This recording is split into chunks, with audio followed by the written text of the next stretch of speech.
نو څنګه یې د مارونو خویندو که تاسو هم د اټیټیوډ کینګ مطلب د کرک کینګ فین یې نو دا ویډیو ضرور وګورئ. زه خپله ټیک ټاک دونه خاص نه استعمالوم او چې کله هم ټیک ټاک کول وکړم نو په ټیک ټاک کې چې د ما کومه فیورټ پرسنالټي ده هغه دی کرک کینګ.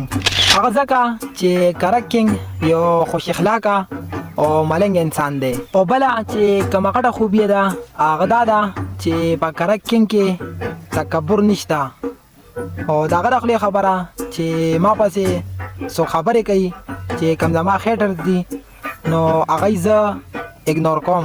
نو په دې وجه کرک کینګ د ما ډېر زیات خوښ دی.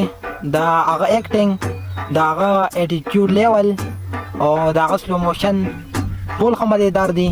د کرک کینګ خپل اصل نوم افنان خان دی او د کرک کینګ تعلق د ضلع کرک یو وړوکي شانتې کلی خوجي کې ګلا سره دی.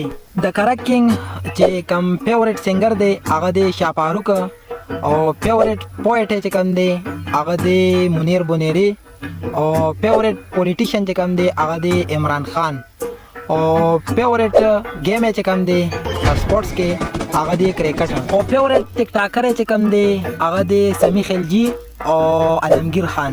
د کرک کینګ نه یو ریپورټر تاسو کی چې ستا ټولو نه غټ ارمان څه دی نو د کرک کینګ ورته یو ډیر مزیدار جواب ورکي کوم چې د ما ډیر زیات خوښ شو. هغه ورته وایي چې زه خپل مور او پلار باندې حج وکړم او په حج کې ورسره زه موجود یم. نو په دې وجه مې هم ډیر زیات خوښ دی چې هغه یو تعلیم یافته انسان دی. هغه چې کوم دی د پېښور یونیورسټۍ نه بی ایس انګلیش کړی دی. په ټیک ټاک چې زیات تر کم خلک وي هغه انپړه او جاهله وي، چا چې په ډانسونو او په ګانو بجانو ځان مخکې بوتلي. خو ما د کرک کینګ ټولې ویډیوګانې وکتې او په هغه ویډیوګانو کې داسې یو ویډیو هم نه وه کومې کې چې څه غلط حرکت شوي یا د فیملی سره د کتو نه وي. نو که تاسو هم د کرک کینګ فین یې نو دا ویډیو لایک کړئ. د الله په امان.